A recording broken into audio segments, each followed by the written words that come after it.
Queridos, temos falado os domingos, esse é o terceiro, sobre o tema reflexos, baseados em 1 Tessalonicenses, capítulo 1, 2, já chegamos no 3 e hoje vamos seguir um pouco, chegando no 4, já caminhando para a segunda parte da carta, e esperamos que no domingo que vem a gente possa concluir já essa reflexão sobre como, quando nos encontramos, obrigado, Cleber, com Cristo e o aceitamos, como isso impacta a nossa vida, como nós temos refletido Cristo para as pessoas.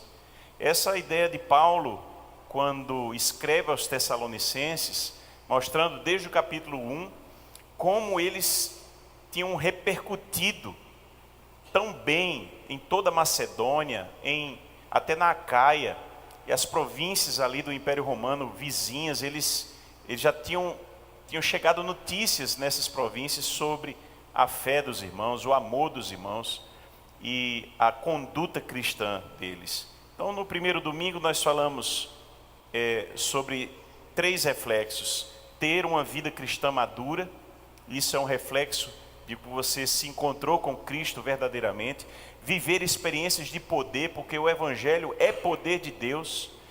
Paulo falou isso de muitas maneiras, e ele também diz aos Tessalonicenses, e tornar-se um bom exemplo. Então, quem tem realmente um encontro com Cristo deve manifestar esses reflexos na vida. Domingo passado, nós falamos de mais 3 reflexos, e que estão normalmente presentes num líder espiritual. Paulo fala sobre isso, contando um exemplo na vida dele, sobre viver com um propósito e autenticidade. Capítulo 2, o início é muito claro, quando Paulo vai falando sobre a vida dele e a relação com os irmãos de lá, sobre uma vida de autodoação, de altruísmo, e não sendo peso para o outro, bem como ele começa a encorajar aqueles irmãos, começa a inclusive prover, ele manda Timóteo para estar cuidando dos irmãos, apacentando. Tanto é o cuidado que Paulo tem e a provisão que ele tem e o encorajamento para aqueles irmãos continuarem na fé. Então, mais 3 reflexos importantes: viver com propósito e autenticidade, uma autodoação e o encorajamento. Isso precisa ser característica nossa, isso precisa estar dentro do nosso reflexo de uma vida de um cristão genuíno, que caminhemos para isso. Então, hoje, depois de caminhar até o capítulo 3, verso 5, é até onde nós chegamos, nós vimos que Paulo envia Timóteo, terminamos aí, e depois, se lembre que de onde Paulo está em Atenas, ele deixa claro isso, e manda Timóteo 500 quilômetros aproximadamente, irmãos, é longe, para aquela época é algo bem sacrificial, e Paulo fica sozinho em Timóteo, mas diz estar feliz. Ele registra isso no verso 6 ao 9 do capítulo 3, mostrando que quando Timóteo volta, ele mandou, depois Timóteo viu como estavam os irmãos e volta trazendo boas notícias. Paulo fica muito feliz e grato a Deus, expressa isso no verso 9 do capítulo 3. E aí, depois de Timóteo alegrar Paulo diz: agora eu vivo, agora eu posso viver. Essa expressão bonita, dizendo: agora eu estou tranquilo, agora eu posso ficar muito tranquilo, sabendo que os irmãos realmente continuam bem. Não é só notícia que a gente ouviu por aí, mas de fato, meu filho na fé, Timóteo, pode me atestar que vocês estão muito bem. Glória a Deus. Queridos, então hoje nós vamos continuar a leitura a partir, isso terminou o verso 9, capítulo 3, verso 10 em diante. Eu leio na versão Nova Almeida atualizada.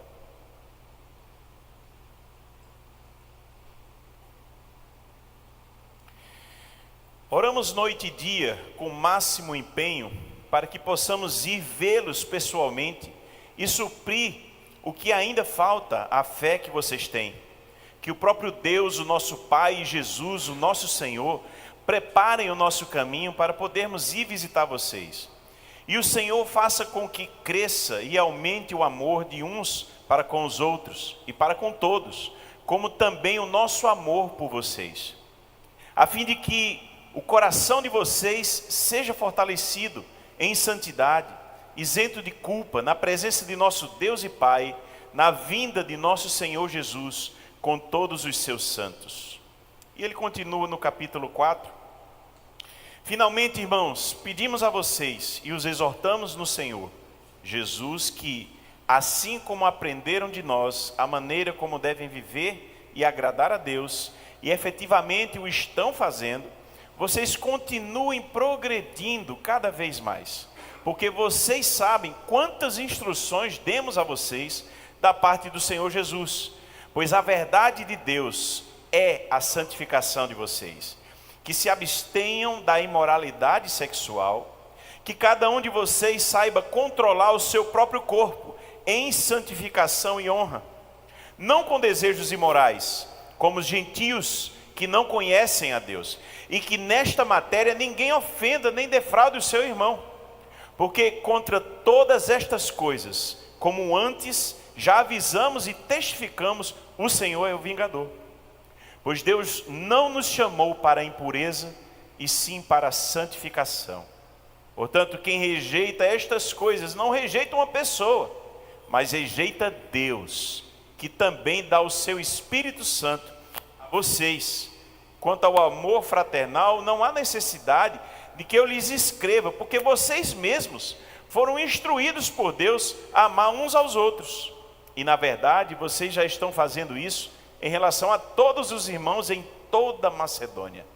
Porém, irmãos, exortamos vocês a que progridam cada vez mais e se empenhem por viver tranquilamente, cuidar do que é de vocês e trabalhar com as próprias mãos, como ordenamos, para que vocês vivam com dignidade à vista dos de fora e não venham a precisar de nada. Amém? Feche seu olho mais uma vez e tenha um momento ainda com Deus. Peça a Deus que Ele traga algo novo, que a sua palavra hoje faça diferença na sua vida. Feche seu olho, ore ao Senhor. Se quiser, põe a mão no coração, como a gente faz. Peça a Deus para falar com sua alma, seu espírito hoje. Senhor, aqui está a sua igreja. Pai, que privilégio, Senhor, poder hoje meditar um pouco sobre esse trecho tão importante da Tua palavra, Senhor. Que o Teu Espírito Santo possa ministrar os nossos corações. Confesso, Senhor, total dependência. Essa obra é Tua. Sem Ti nada podemos fazer, Senhor. Que o Teu Espírito Santo, enquanto eu ministro, enquanto eu falo, possa tocar, lembrar-nos, nos convencer, nos mostrar aquilo que precisa, que venha direto do Teu trono, Senhor. Em nome de Jesus. Amém.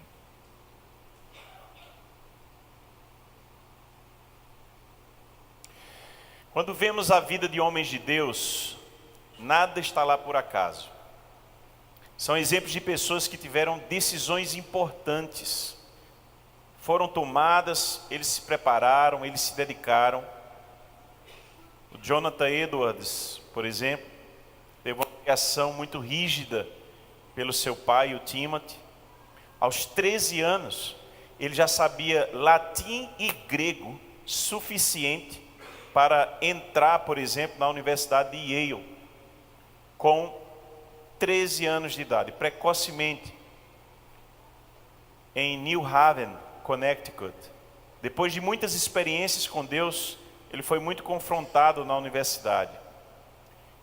Tudo isso está no livro do A Breve Vida de Jonathan Edwards, que me surpreendeu essa semana, com tantas informações. Uma frase do Edwards resolvi que a partir de hoje, até que eu morra, nunca mais agirei como se de algum modo pertencesse a mim mesmo, mas como se pertencesse inteiramente a Deus. Está na resolução 43 do Edwards, eu vou falar mais sobre isso. O homem tido como um dos maiores avivalistas de toda a história mais recente, homem de Deus, homem que tinha também muitas coisas que às vezes a gente não imagina que um homem de Deus pode ter. É relatado no livro um desânimo espiritual na época da universidade. O George Marsden, o autor do livro, diz: o diário de Edwards registra seus esforços quase regularmente durante 1 ano ou 2 para controlar totalmente as suas paixões. Embora fosse bem cuidadoso, diz o George, às vezes ficava distraído e desconcertado por sua incapacidade de se manter estável. Edwards se descreveu como inclinado à melancolia, o que chamaríamos hoje de uma forma branda de depressão. Tinha dificuldade de encarar, inclusive, pessoas socialmente. Achei esse registro interessante. Agora adivinha, meu irmão, o que ajudava o Jonathan Edwards? Imagine a sua rotina de oração, de devocional e as suas resoluções. Boa parte do que eu vou falar tem a ver com isso hoje. Eu quero trazer o primeiro reflexo de hoje. Coisas que precisamos refletir na nossa vida. E a primeira que eu quero que você traga à sua mente como de alto teor, se de valor, se de todos os reflexos que falei aqui, esse reflexo ficar mais forte para você hoje, que seja essa oração em todo o tempo.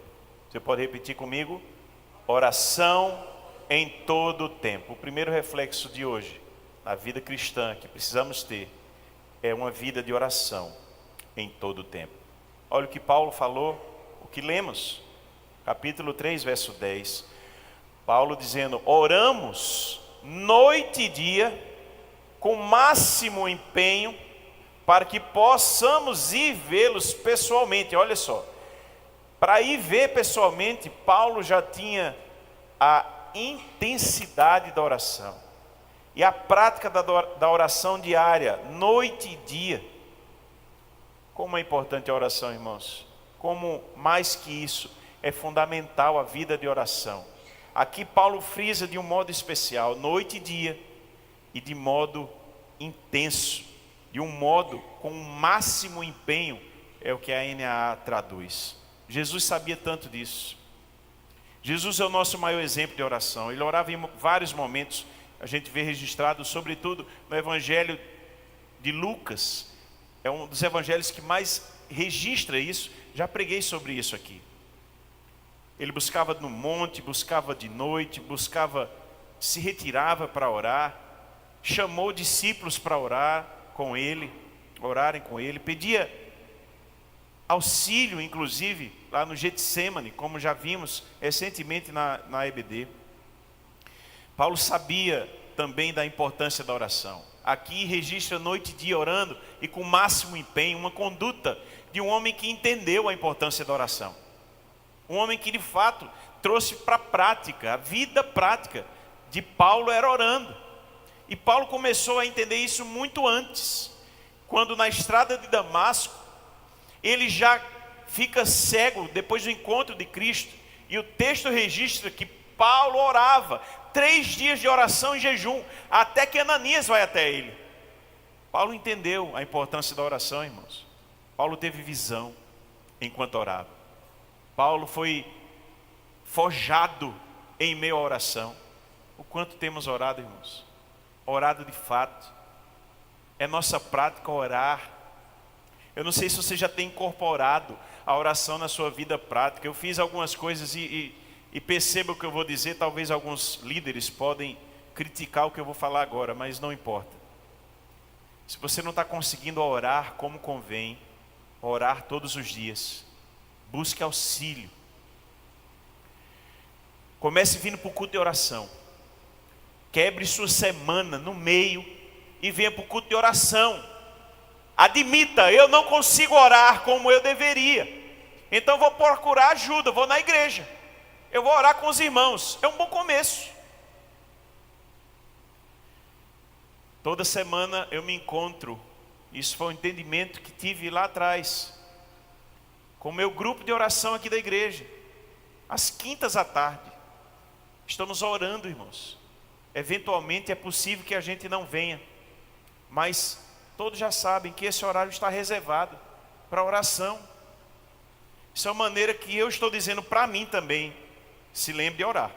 Venha orar e ore com seus líderes. Traga um tempo para orar. Quero instituir mais isso. Tenho orado sobre isso também. Nós precisamos fazer alguma coisa.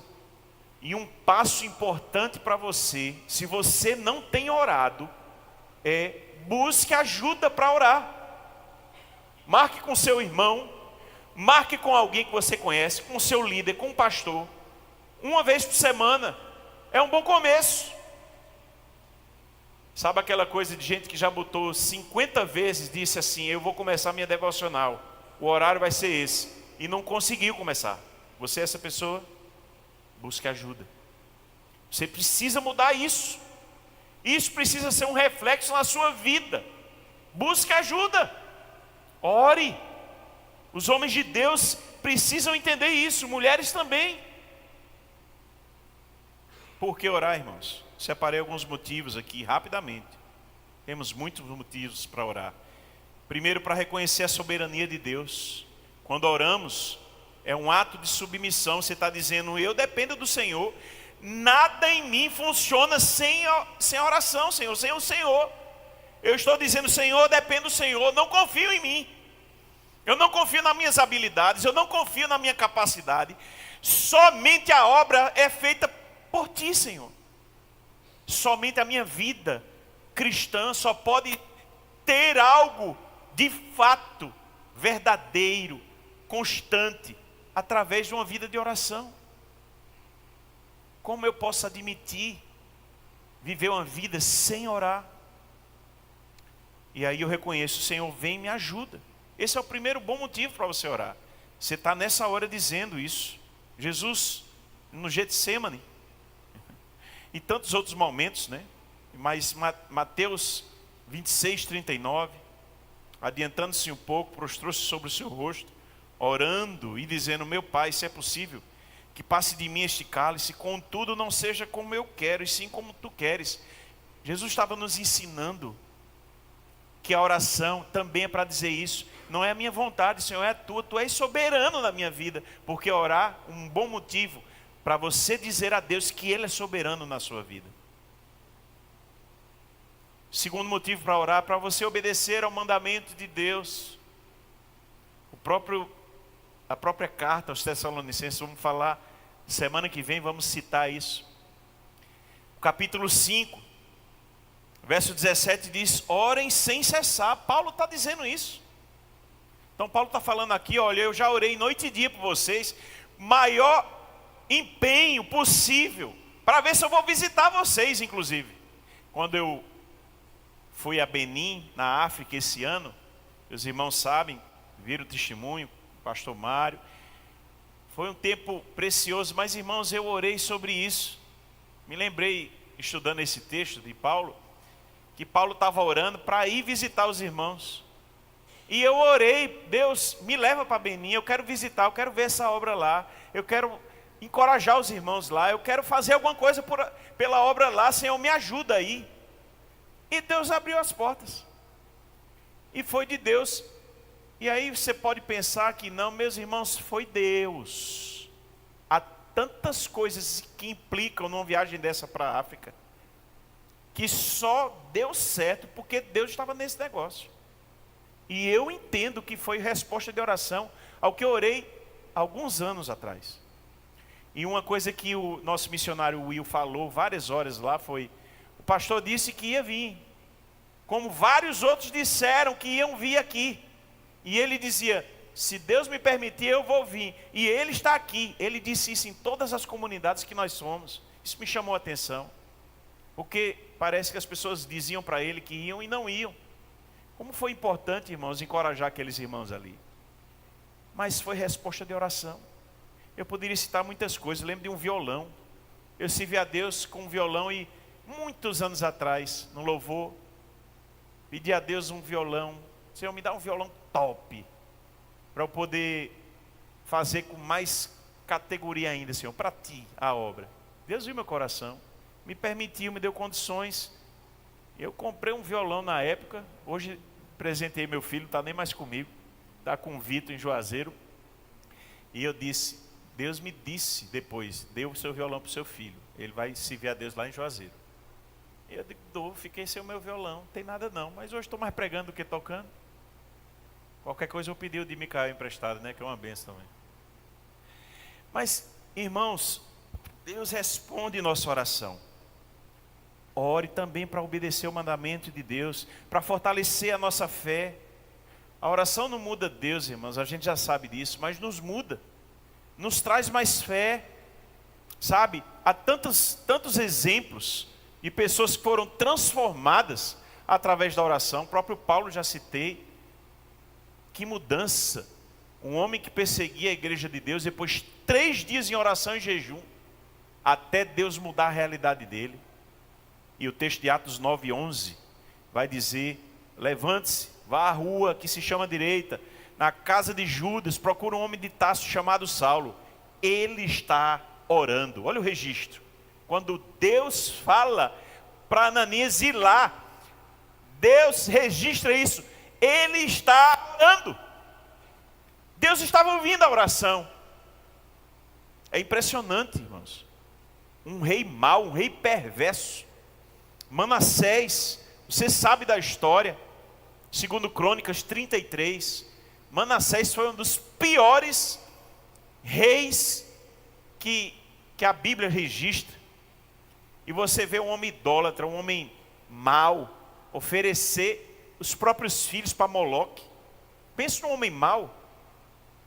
Esse homem, quando é levado em cativeiro, segundo Crônicas 33, versos de 9 a 17, não vou ler porque não dá tempo, mas é impressionante como Deus muda, e o texto registra como Manassés foi levado cativo, e lá ele se lembrou de Deus, e ele orou, e Deus mudou a conduta de Manassés, já bem mais velho, mas um homem que foi transformado em oração. Lembrou-se de Deus. Foi no sofrimento? Foi. Foi no perrengue? Foi. Mas Deus registra isso, a mudança dele. Um homem que foi forjado na oração. Está precisando mudar?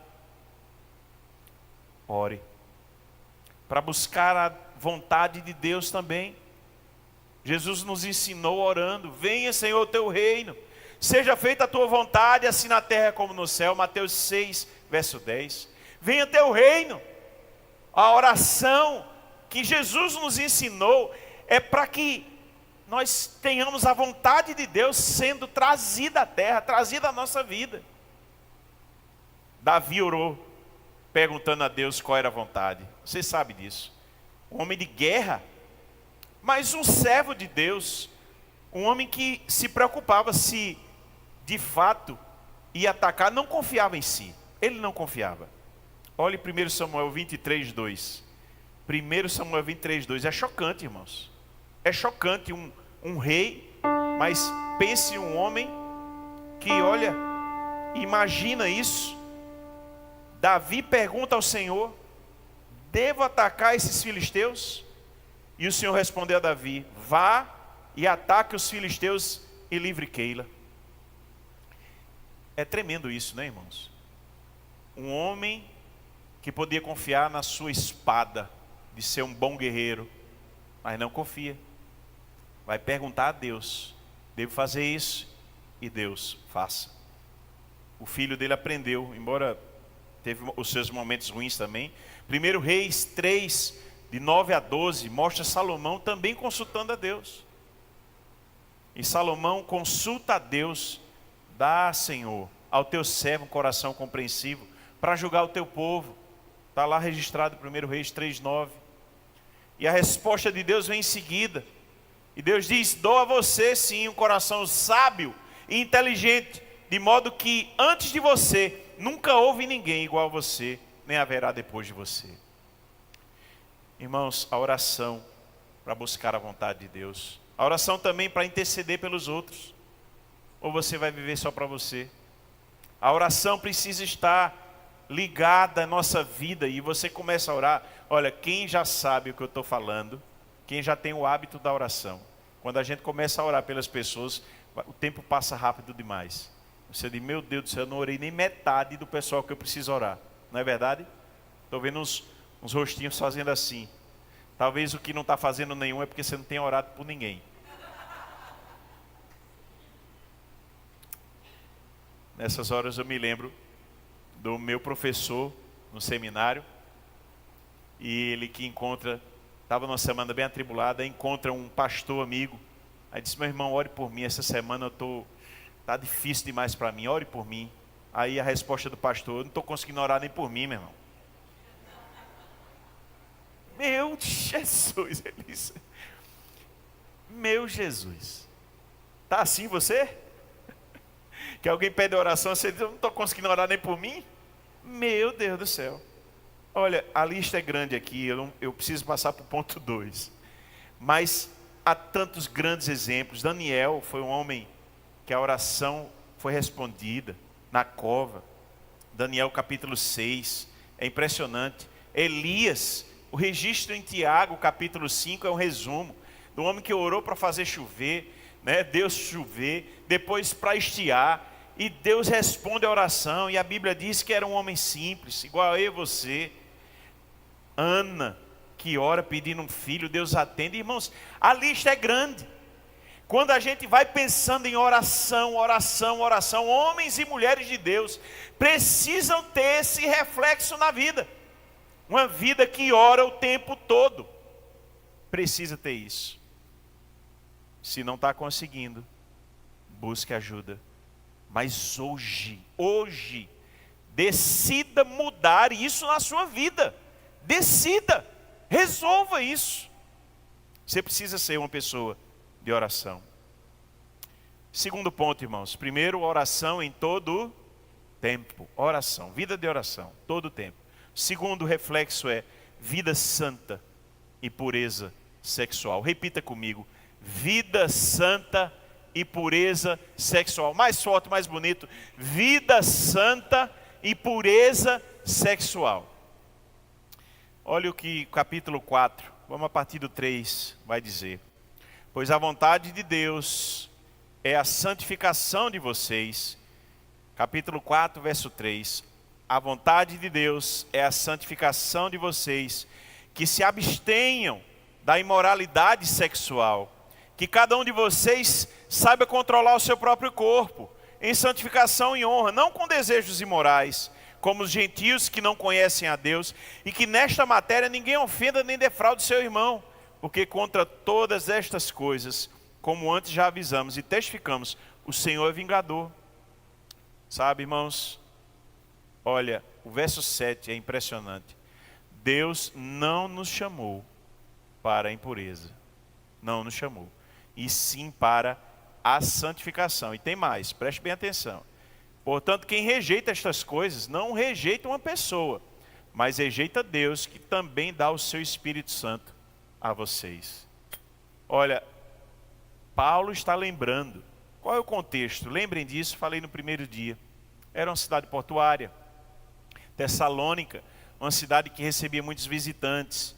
Havia também muita idolatria. Dentro da idolatria haviam prostitutas cultuais, ou seja, fazia parte até do culto de alguns dos ídolos daquele lugar, ter prostitutas. O culto tinha sexo. Olha que coisa pervertida, irmãos. É uma consciência degenerada, é uma coisa misturando religião com sexo, inclusive. E aí, imagine o quanto aquela cultura, enquanto aquele povo estava imerso. Mas será muito diferente hoje, irmão? Você abre a internet, você está procurando um produto na internet, aparece uma mulher seminua. Você está fazendo uma busca de qualquer coisa e aparece alguma coisa relacionada a sexo. E vai puxar e é assim. Para onde você olha hoje, o mundo está corrompido e a impureza está em todo lugar. Ser santo tem a ajuda do Espírito Santo, irmãos, tem. Mas tem decisão pessoal também. É uma decisão. O que tem te atrapalhado? A você viver uma vida santa e de pureza sexual. A palavra que está ali, abstenção, é a aperkestai. No sentido é de passar distante. É de tomar uma distância. Ou seja, olha, toma distância da impureza sexual. Tome distância destas coisas. E olha, Paulo está lembrando e dizendo assim, nós não fomos chamados para a impureza. Nós fomos chamados para a santidade. Nós ainda precisamos perceber alguma coisa, não é um homem que está falando. Se você está rejeitando isso, você está rejeitando uma palavra que vem de Deus. Você está rejeitando o próprio Espírito Santo. Paulo está lembrando essas coisas. E talvez precisava lembrar mesmo, porque eu imagino que numa cultura tão imersa nessa porneia também, a palavra que está lá, né, da imoralidade. Sabe o que é que inclui porneia? Só para vocês saberem. O adultério, relações sexuais fora do casamento, fornicação, relação sexual fora do casamento também, mas entre pessoas solteiras, prostituição, e aí quando é pago, certo? Esse serviço, incesto, previsto em Levítico 18, 6 como um pecado, homossexualidade, atos sexuais também, Levítico 18, 22 vai prever, entre outros textos. A bestialidade, relações sexuais com animais, o mesmo texto de Deuteronômio. O estupro, forçar alguém a ter relações sexuais, Deuteronômio 22, 25 a 27 vai mostrar isso. Luxúria, pensamentos impuros, ou seja, não foi nenhum ato, está na cabeça. Isso está acontecendo. Mateus capítulo 5, verso 28, Jesus também vai lembrar isso. Se passar na sua cabeça, você já está em pecado. Orgias, comportamentos promíscuos, atos sexuais coletivos. Irmãos, tem um monte de coisa aqui. Tem um monte de coisa. A lista ainda continua. Quantas coisas a gente vê como impureza. Aí o Salmo 119, verso 9 a 11, já nos ensinava. De que maneira poderá o jovem guardar puro o seu caminho? Olha, pureza. De que maneira, e diz mais o jovem, porque talvez o jovem com mais hormônio, né? Mas isso é um problema para todas as idades. De que maneira poderá o jovem guardar puro o seu caminho? E a própria Bíblia mostra o caminho. Observando, ou seja, observando o caminho, de acordo com a tua palavra, com a palavra de Deus. Observar a palavra de Deus. E aí ele diz, depois a prática, o verso 10, ele diz, de todo o coração eu te busquei. Não deixes que eu me desvie dos teus mandamentos. Aqui há um sentimento, irmãos. Há uma oração de buscar a Deus para se livrar disso. Para preservar a pureza. Vê que tudo reflete do início da vida de orar em todo o tempo. Certamente, a vida de oração implica em trazer mais santidade. Porque você se aproxima de Deus. E aí o verso 11 do Salmo 119 ainda diz, guardo a tua palavra no meu coração, para eu não pecar contra ti. A importância de buscar a Deus, irmãos, e de ter a palavra no coração, na mente. Isso faz mudança no nosso comportamento. Então é uma vida de oração e uma vida de se encher da palavra. Mas a pessoa se enche de música. Pancadão, né? Eu ia falar um negócio. Não, eu vou falar. A gente vai às vezes para casamento e você escuta uma... Oh, meu Deus, eu vi um trechinho da música, eu disse, ele disse isso mesmo? Não, ele não disse isso não. Aí vai chegar no refrão de novo. Chegou. Ele disse isso mesmo. Está sendo cantado aqui no casamento, que é um lugar.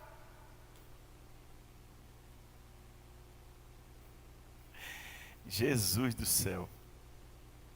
Lembra de Jonathan Edwards?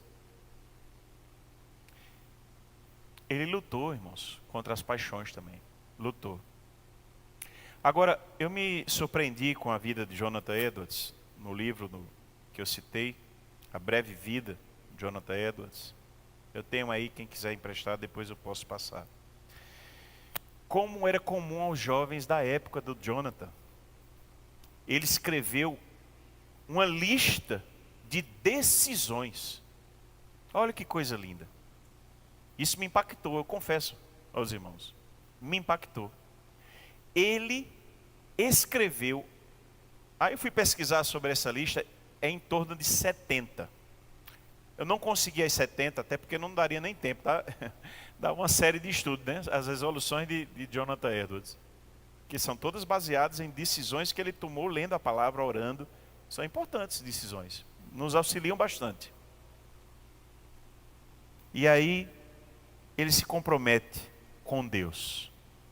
É uma decisão. Deixa você entender um pouquinho o que é que ele disse. Compreenda, isso me chocou. Talvez choque você também. Ele disse assim: eu resolvi que farei tudo aquilo que seja para a maior glória de Deus e para o meu próprio bem, proveito e agrado durante toda a minha vida. Eu vou repetir. Eu resolvi, uma das primeiras resoluções dele, que farei tudo aquilo que seja para a maior glória de Deus e para o meu próprio bem, proveito e agrado durante toda a minha vida. E você pensa, essa decisão é para a maior glória de Deus? Isso pode nos frear em muitas coisas. Ele disse: eu resolvi que farei tudo o que senti ser o meu dever e que traga benefícios para a humanidade, não importando quantas ou quão grandes sejam as dificuldades que eu venha a enfrentar. Pensar no outro. Eu resolvi jamais desperdiçar um só momento do meu tempo. Pelo contrário, sempre buscarei formas de torná-lo o mais proveitoso possível. Remira o tempo, irmãos. Decisões interessantes. Não perder tempo, para que a vida não seja um desperdício. Eu resolvi jamais fazer alguma coisa que eu não faria se soubesse que estava vivendo a última hora em minha vida. Ou seja, ele vivia em alerta e fazendo coisas produtivas, importantes, como se ele fosse morrer amanhã, daqui a pouco, daqui a alguns dias. Se você começa a pensar assim, tem muita coisa que sai da nossa vida, irmãos. Eu me choquei. E há mais coisas. Eu resolvi jamais cansar de procurar pessoas que precisem do meu apoio e da minha caridade. Eu vejo gente se escondendo. É ou não é? Jamais deixar de procurar pessoas. Ele estava antenado. Quem precisa de mim? Quem precisa de mim? Isso é vida santa. Eu estou falando isso aqui em vida santa e fugindo da impureza. Há tantas outras decisões. Resolvi jamais fazer alguma coisa por vingança. Uma bem curtinha dele. Resolvi manter vigilância constante sobre a minha alimentação, aquilo que bebo, para ser sempre comedido. Essa foi uma lapada em mim, né? Mas você estava desatento, talvez tenha sido para você também. Olha o que ele resolveu. Manter vigilância constante sobre a minha alimentação, aquilo que bebo, para ser sempre comedido. Acho que ele aprendeu com Norma e Kleber, que nos ensinam todos os dias sobre vida saudável. A gente já aprendeu alguma coisinha, mas precisa aprender mais. Irmãos, a lista deles é grande, mas eu não vou pregar sobre Jonathan Edwards. A minha mensagem está em reflexos. Vida de oração, oração o tempo todo, irmãos. Vida santa, com pureza. é a segunda coisa. Decida hoje. Decida, como Jonathan Edwards decidiu várias coisas na vida dele. E teve uma vida produtiva para Deus. Uma vida curta, mas produtiva. Uma vida que refletiu Cristo, que avivou, que, sabe, foi intensa e produtiva para a obra de Deus. Tantas coisas aquele homem fez. Precisamos fechar janelas da impureza em nossa vida. Quais são as janelas que ela tem entrado ainda na sua vida de alguma maneira? Feche essa janela. Feche hoje. Mude. Decida mudar. Temos um chamado não para a impureza, mas para a santificação. Por fim, irmãos, e não menos importante, Paulo fala aqui sobre o amor crescente e uma dignidade notável. Verso 9, capítulo 4, verso 9. Quanto ao amor fraternal, não há necessidade que eu lhes escreva, porque vocês mesmos foram instruídos por Deus. Olha que coisa linda. Ele reconhece que ele não precisava ensinar nada para os irmãos. O amor estava tão fácil de ver, o amor fraterno naqueles irmãos. Você já olhou para a gente assim, que diz, meu Deus, eu quero amar como aquele homem ama. Eu quero ter esse amor transbordante em mim. Pronto, eram os Tessalonicenses. Paulo diz, eu não tenho nada para ensinar a vocês sobre isso. Vocês amam mesmo. Timóteo está me dizendo aqui. É impressionante o que Timóteo me disse aqui, de vocês. Vocês amam mesmo. Aí, para essa pessoa, Paulo ainda dá um conselho. Olha o conselho de Paulo. Verso 10. E na verdade, vocês já estão fazendo isso em relação a todos os irmãos da Macedônia. Olha só, ainda está mais amplo do que a gente está pensando. Porém, irmãos, exortamos vocês a que progridam cada vez mais. E se empenhem por viver tranquilamente, cuidar do que é de vocês e trabalhar com as próprias mãos, como ordenamos, para que vocês vivam com dignidade à vista dos de fora e não venham a precisar de nada. Sabe o terceiro reflexo? Amor crescente e dignidade notável. Amor crescente e dignidade notável. A vida daqueles irmãos, sabe, eram para nos ensinar. Não haveria necessidade de ensinar, mas Paulo ainda lembra, progrida, cresça mais, cresça. Sejam constantes em crescer. Busquem maneiras novas de mostrar o amor. Isso nos ensina, irmãos. Eu não sei você, eu fico chocado também com isso. De encontrar Paulo apóstolo, encontrou irmãos que ele diz assim, em relação a amar, eu não tenho nada para dizer a vocês. Se ele olhasse para a gente agora, ele dizia isso?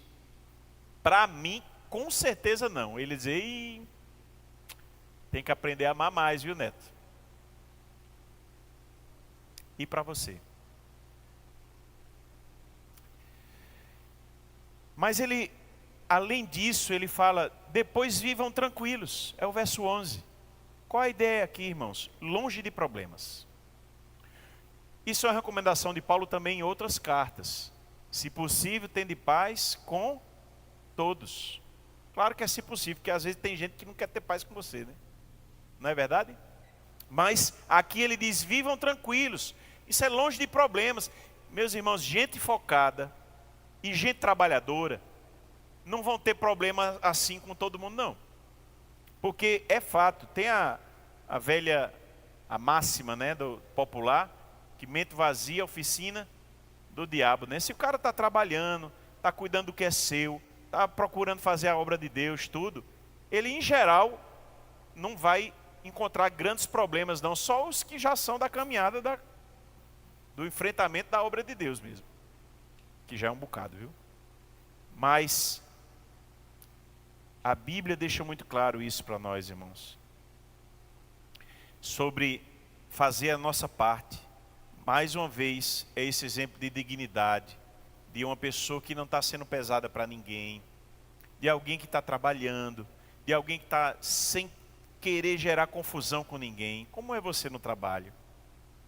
Como é você na universidade, em outros ambientes que você talvez, sei lá, as pessoas nem conheçam sua fé. Você é aquela pessoa que cria problema ou é a pessoa que vai solver o problema? Que tipo de conduta é a sua? Paulo está lembrando, amem, aprendam novas maneiras. Eu me lembro de 2 homens aqui. Me lembro de Jó. Jó é um exemplo de um homem digno. Falei nessa ideia de integridade, né? Essa ideia de amor crescente e dignidade notável. Jó era um homem assim. A Bíblia começa o livro de Jó, o primeiro versículo de Jó é descrevendo sobre isso. Olha que coisa de Jó. Se alguém descrevesse você assim, olha o que a Bíblia diz no primeiro verso. Havia um homem na terra de Uz, cujo nome era Jó. Este homem era íntegro e reto e temente a Deus, e se desviava do mal. Olha, íntegro, reto, temia a Deus, se desviava do mal. Que qualidades! A descrição de Jó, inspirada por Deus, é essa. Dignidade notável. Você é essa pessoa, você é essa mulher honrada, digna, que as pessoas vão dizer, ali tem integridade. Ali é uma pessoa, sabe, reta, temente a Deus. Aquela mulher é diferente.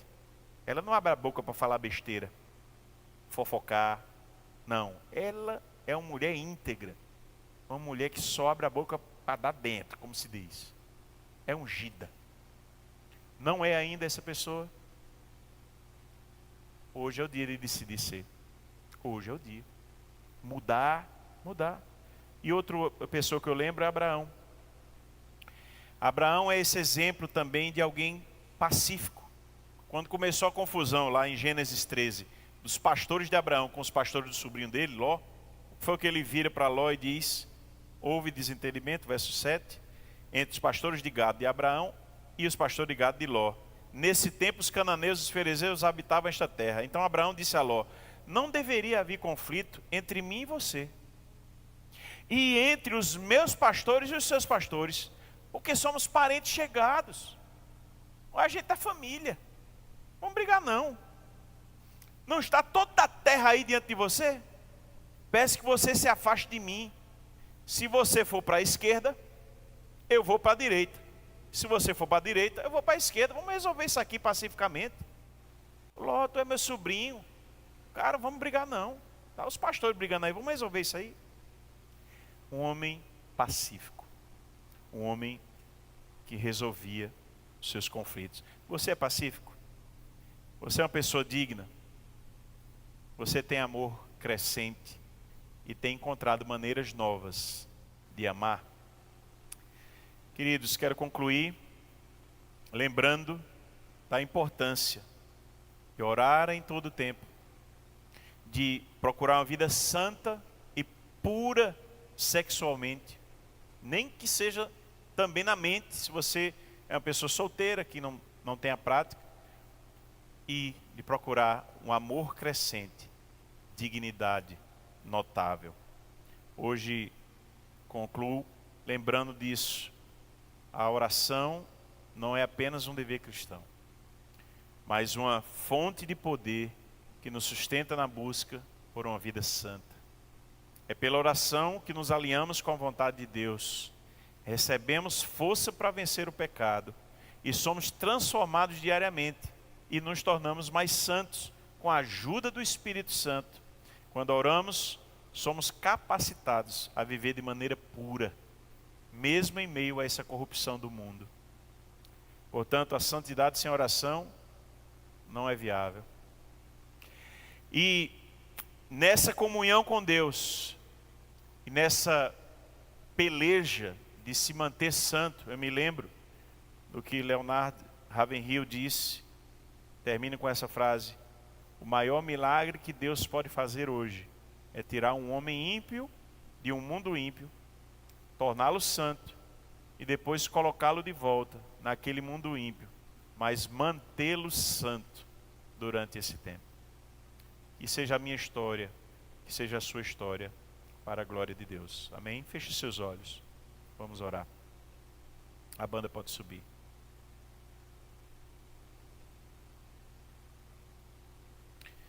Deus, há tanto para mudar em nós, Senhor.